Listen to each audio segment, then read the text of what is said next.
Hello, trọng tình đến với video tập 1 của mình.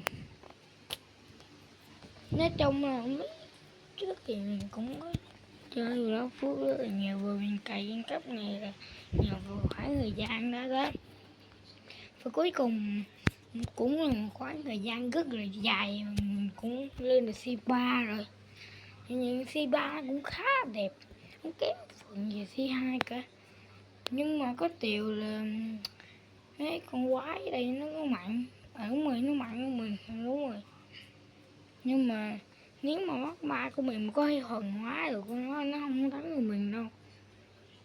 Điều gì và ở đây nó cũng dễ thôi. Đây, kiểu như này nè. Đấy, cho em xem nè. Nó sẽ không đánh được chúng ta mất máu. Cho nên khi chúng ta chơi game này thì chúng ta phải có trái thuần hóa. Nó không muốn có, sử dụng Buta cũng được nha, không sao cả. Nói chung là tôi không muốn chết. Cái con quái này tôi hay bị mấy con quái này đánh tôi chết lắm, cho nên tôi không muốn nó chết. Rồi hôm nay tập 1 đó, được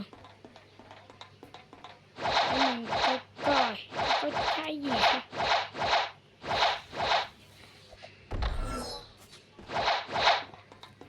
Đây để mình coi nó có cháy không.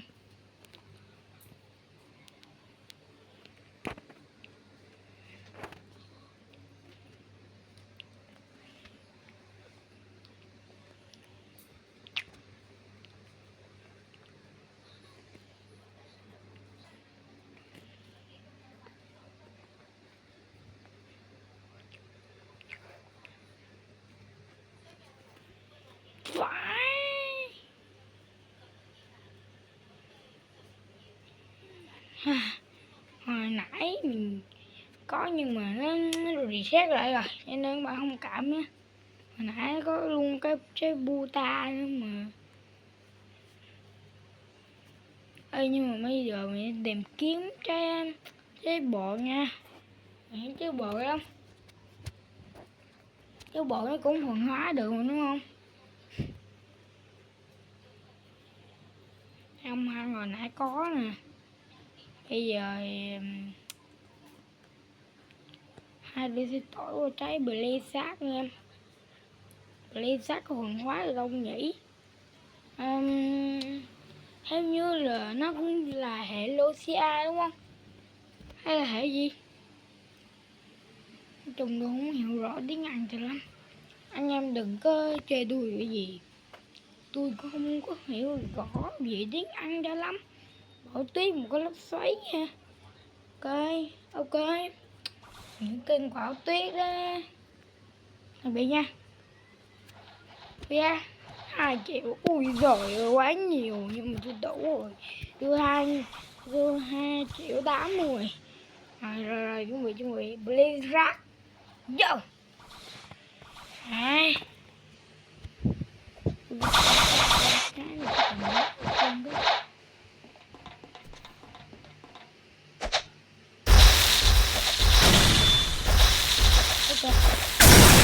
Rồi để được sao cho bây giờ nó không ảo quá là ít nó không thế thì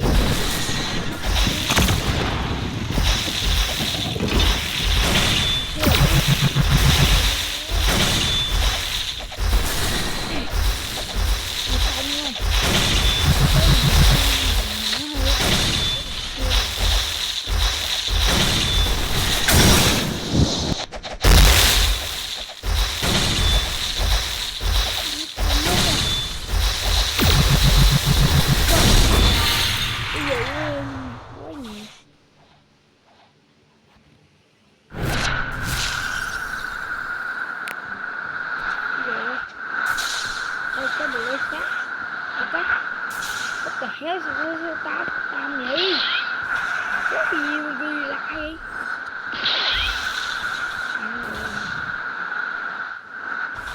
mình biết rồi, phải bay mua quá xa rồi nha, bay mua quá xa